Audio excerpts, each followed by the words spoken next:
L'homme est malade parce qu'il est mal construit. Il faut se décider à le mettre à nu pour lui gâter cet animalcule qui le démange mort. Dieu, et avec Dieu, ses organes, oui, ses organes, tous ses organes, car, suivez-moi si vous le voulez, il n'y a rien de plus inutile que Fala galera, para acabar com os Wizards, tudo bem com vocês? Jogo rápido, vamos gravar esse episódio que tem que fazer almoço, já até coloquei o despertador antes de começar a gravar, olha só. Eu dei um minutinho pra treleleza, então é isso, tudo bom com vocês? Comigo também, tudo bem. Então bora lá. Episódio 113, para acabar com os Wizards, cadê o livro? Aqui o menino Chad, desbravando, destrinchando quase na metade do livro. Tem oficialmente aqui na edição de 34. Tem oficialmente 500, sem contar os índices, né, no final. 534. Então a gente chega no final desse livro, quando chega a 250, com mais 15, 265, com mais 2, 267. Na página 267 a gente chega na meiuca. Amigos. Falta um pouquinho, mas tamo lá. Beleza, olha só que legal. A gente vai ver aqui uma nova sessão. Ela é extensa, essa sessão? Você fica nem ansioso a pessoa, né? Só fica vendo quantas páginas faltam pra tudo. Não é muito extensa, mas também não acredito com super confiança que a gente vai terminar hoje. Mas vamos tentar. Tentativa e erro no mundo do negócio. Aí fazer o almoço aqui. Bora lá. 3.3.5 Las condiciones de codificación. As condições de codificação. Puta que pariu. Tava nessa coisa, né, do representante do desejo, do recalque e da repressão, né? Vamos ver o que nos aguarda. Mas por que o implexo ou o influxo germinal é recalcado? Já que ele é, afinal, o representante territorial do desejo. Não tinham falado de representante territorial até agora, né? Mas show de bola. Mas enfim, o influxo germinal, né, dos nascimentos, das intensidades, por que ele é recalcado? Já que afinal ele é o representante territorial do desejo, né? Lembrando que aqui a gente está com o influxo germinal versus sistema corpóreo, sistema somático, extensivo, né? Um plano intensivo e um plano extensivo do desejo. Então, como é que as intensidades são recalcadas, né? Já que eles são representantes territorial do desejo. Como que as intensidades se codificam, né? Se acoplam de alguma forma, se registram, se disjuntam nos sócios? A grande e boa pergunta. Aí eles perguntam, olha que bonito, hein? Que legal. Mas por que o implexo ou influxo germinal é recalcado, já que ele é, afinal, o representante territorial do desejo? É que 3 pontinhos. Caralho, eu tenho que ler os escritos do Gattari pro Antiédipo, cara. Eu quero ver o que foi que rolou. Esse livro é muito maluco, velho. Meu Platão também é doido, mas eu acho que é um doido mais disfarçado, assim. Ele mete uns papos de céu, uns papos meio CA, uns papos meio Tumblr, assim. Tem um monte de texto que o Deleuze já tinha escrito antes, que o Gattari já tinha escrito antes. Eles vão copiando e colando lá meio doido, assim, né? É bem Connect Cut lá do Borrow mesmo. Mas aqui o Antiédipo parece uma troca de carta que eles não entendem o que eles estão falando. Eles começam a se gastar e tem que parar para explicar o que eles estão pensando ali na hora, né? É que 3 pontinhos. Na moral, isso aqui eu vou sublinhar. Nunca vi. É que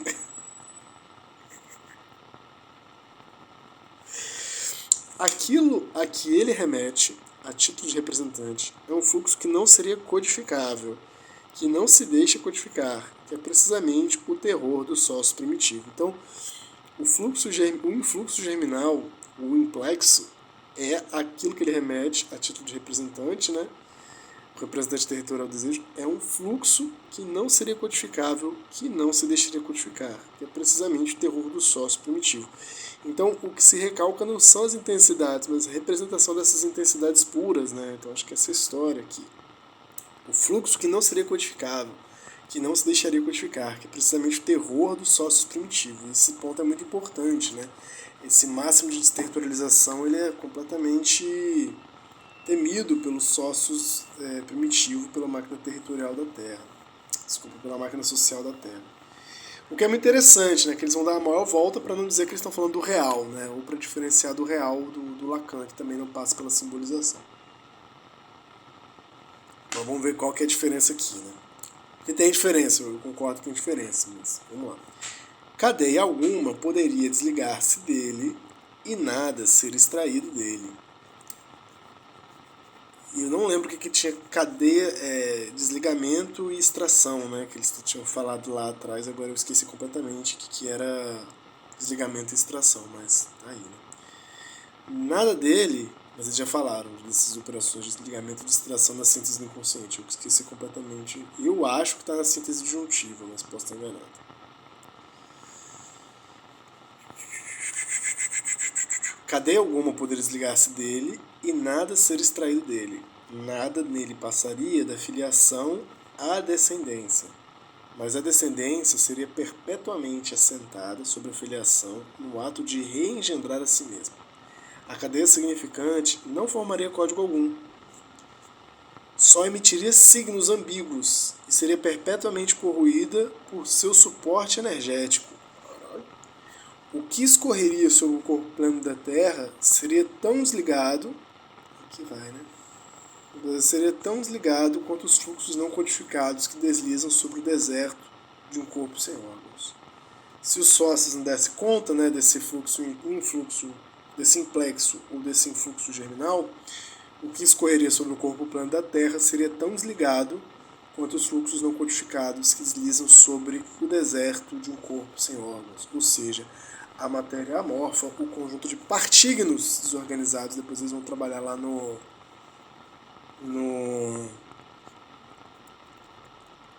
Platôs, ou ainda outra onda esse negócio. Depois o Guattari lá na frente vai falar do primeiro nível do inconsciente, né? Ele divide o inconsciente em 3 níveis lá.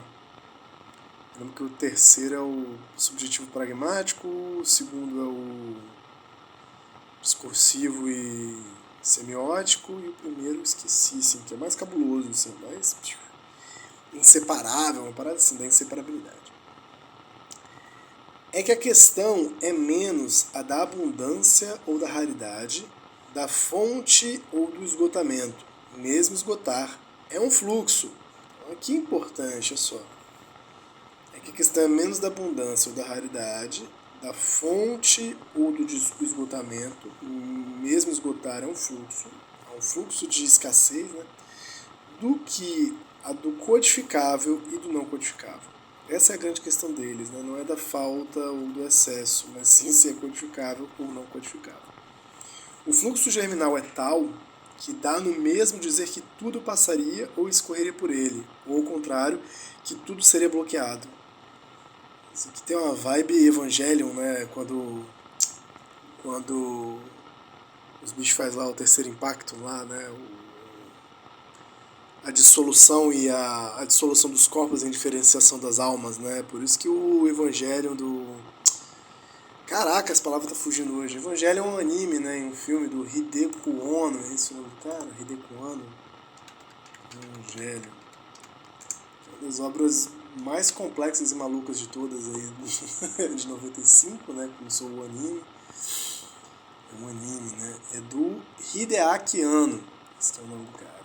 Você fala de Evangelho, né? Mas tem um negócio ali que é em direção à dissolução da diferença das almas e dos corpos, né? E aí vira um grande mar indiferenciado que tem um nome separado. Que eu acho que é o terceiro impacto, o quarto impacto, né? Que possibilidade. Enfim, eu vou discutir as coisas do Evangelho. Um dia vai rolar um artigo, um livro ou um programa só sobre o Evangelho. Mas dá essa vibe, né? Dessa indiferenciação aqui, ó.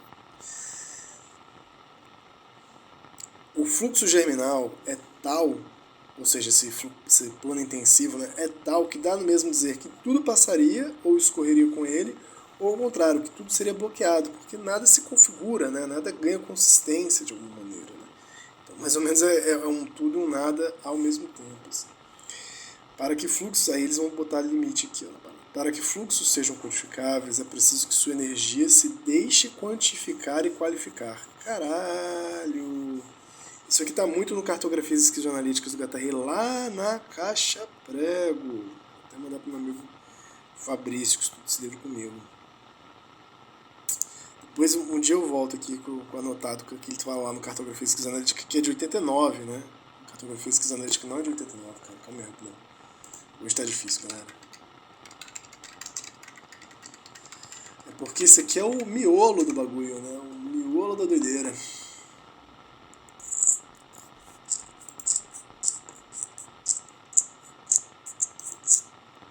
Eu chutaria que foi 89, junto com 3 ecologias, né? Mas posso estar muito enganado.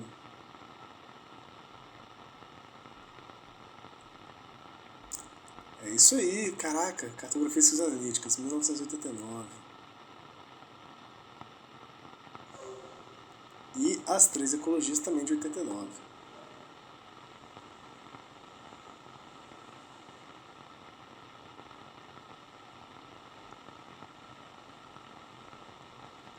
Ó, tem um novo texto aí que saiu ano passado, hein, do Guattari, ó. De l'Hérault à la Borra. São os escritos de 89 e 92, póstumos, recolhimento de textos, introdução de Stéphane Nadeau, que eu acho que é o filho dele, né? Representação de Marie de Poussé, pós-escrito de Jean-Ry. Oh, que legal! Daqui a pouco chega aí esse livro, hein?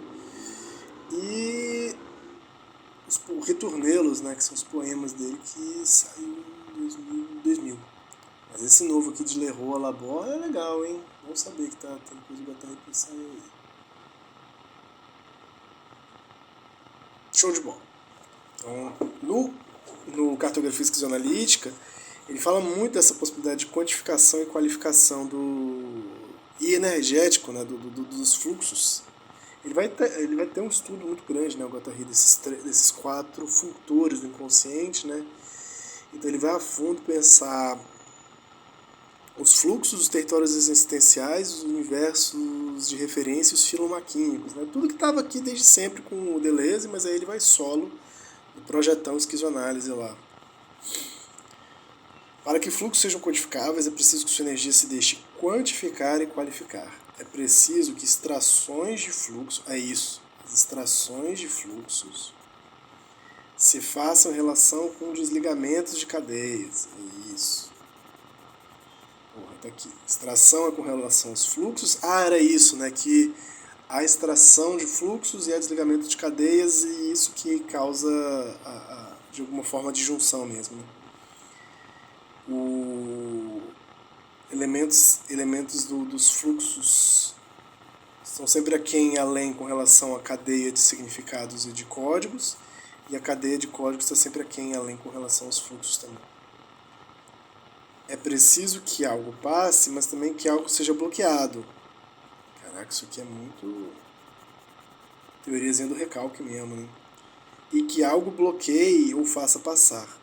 Ora, isso é possível no sistema em extensão que torne as pessoas discerníveis e que faça dos signos um uso determinado, que faça da síntese disjuntiva um uso exclusivo. Então, o uso exclusivo não é demonizado, ele é importante. E das sínteses conectivas um uso conjugal, ou um uso global, né, das sínteses conectivas. Que eles desceram o pau no primeiro e no segundo capítulo, né, no uso exclusivo das sínteses disjuntivas e no uso global das sínteses conectivas. Né. Mas aqui eles estão falando só é possível com esse tipo de síntese. O problema é se apropriar única e exclusivamente desses usos das sínteses. Né, o uso exclusivo da síntese disjuntiva e o uso conjugal ou global das sínteses conectivas. Né? Eu nem sei se é global que eles chamam, não lembro qual que é os dois usos da síntese conectiva. Não sei se agora é de consumo que eles chamam de global.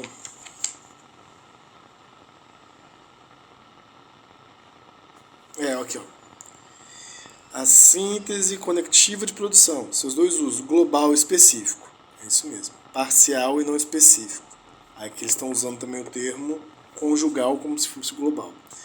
a síntese disjuntiva de registro, os dois usos, exclusivo e limitativo, inclusivo e limitativo, desculpa, global e específico ou parcial e não específico, né?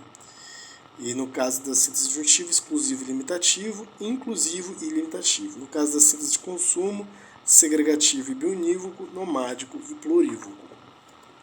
Caraca. O pior livro para se ler sistematicamente.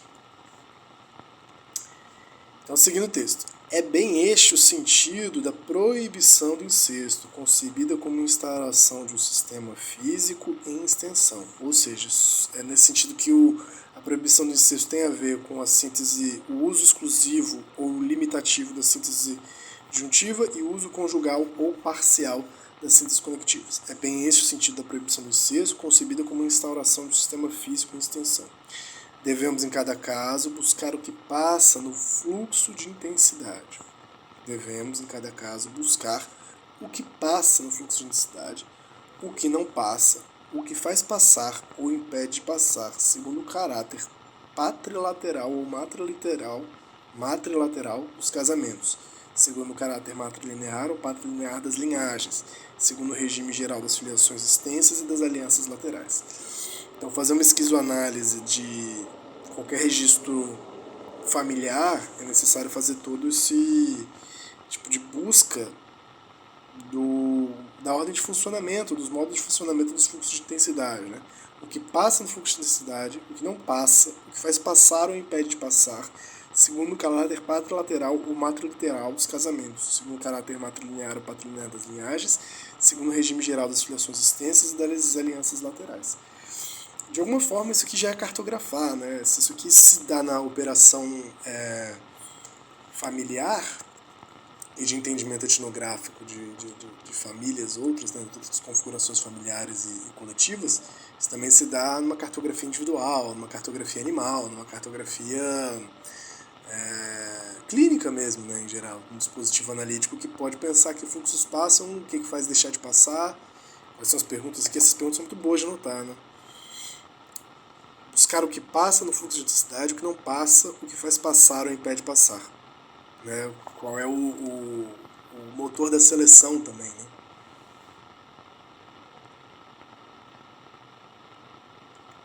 Porque tudo, de alguma forma, é esse fluxo de intensidade operando sínteses conectivas, disjuntivas e de consumo, só que algumas vezes no uso voltado para o molecular, né? Ou para as linhas de fuga, ou seja, a dimensão parcial das conexões, a dimensão ilimitativa das disjunções, a dimensão nomádica dos consumos, mas às vezes também esse fluxo de intensidade assume, às vezes conjuntamente, na verdade, né? Não tem às vezes, é uma ou é junto, né? Sempre há algo, senão seria o corpo amorfo, senão seria a coisa toda, tudo bloqueado e desbloqueado ao mesmo tempo, né? Mas sem consistência. Então, às vezes vai operar conjuntamente, né?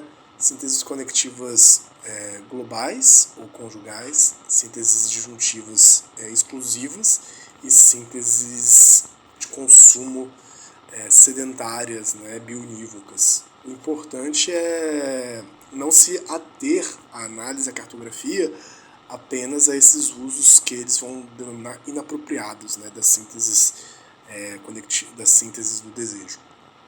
Que para eles é o que a psicanálise faz quando se atém às pessoas, né, e às figuras globais. Beleza. Voltemos ao casamento preferencial do Gon, tal como Griol o analisa. O que está bloqueado? Aí agora eles vão fazer esse exemplo de cartografia, né? Fazer uma exemplificação dessa cartografia, desculpa.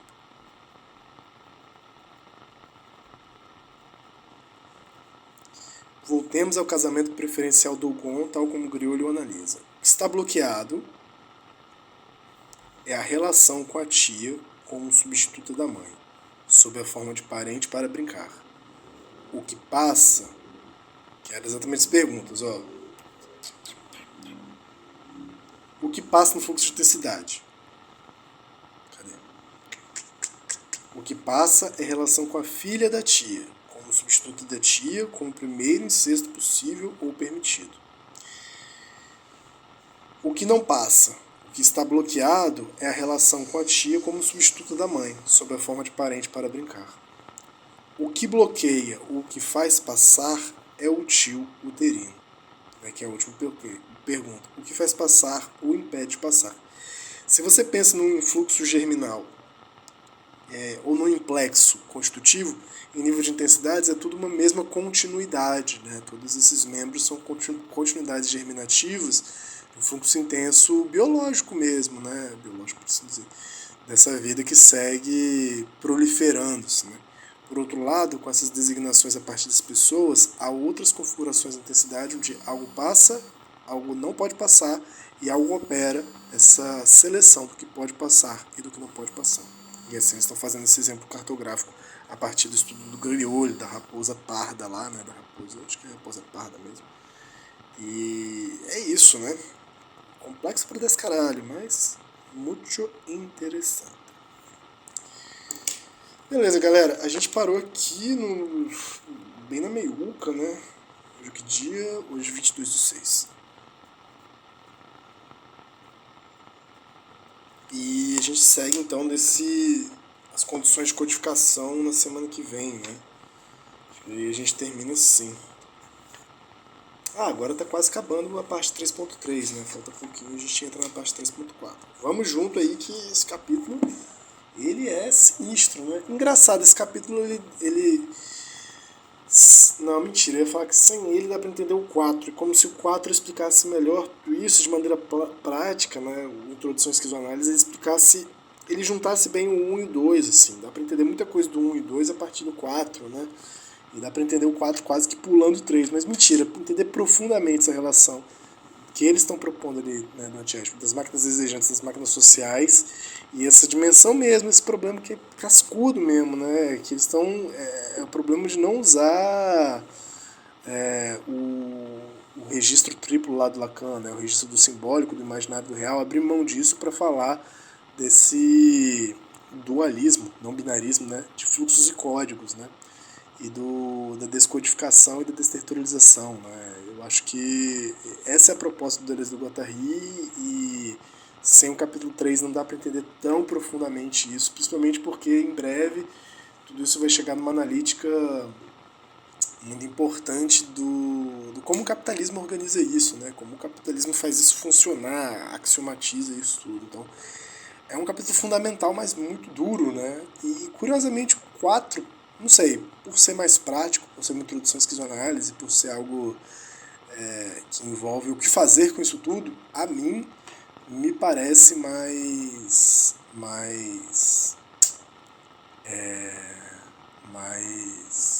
arejado, mais interessante. É quase como se o 1 e 2 fossem dispositivos metodológicos. Eu acho o 1 mais metodológico, o 2 já começa a parte do diagnóstico. O 2 e o 3, mas com certeza o 3 é um diagnóstico assim, né, do mal-estar da civilização edipianizada, né? Como caminhamos. Quase que o 2 fosse etiologia, o 3 fosse diagnóstico, assim, né? De fazer um grande apanhado, uma grande genealogia, né, do mal-estar civilizatório edipiano, né?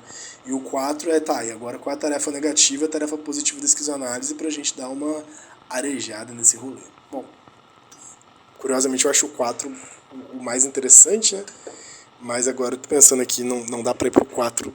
Assim, dá, mas para compreender legal esse diagnóstico do presente, né, esse diagnóstico do capitalismo e da subjetividade capitalística, tem que passar pelo 3 com uma certa calma mesmo, senão fica a empolgação, mas eu acho que não fica tanto a consistência da compreensão do que eles estão pensando com a relação do capitalismo com a esquizofrenia, né? Talvez seja o grande capítulo, a grande aposta deles é o capítulo 3, assim, curiosamente. Bora lá, então. A gente se vê na semana que vem. Tchau, tchau.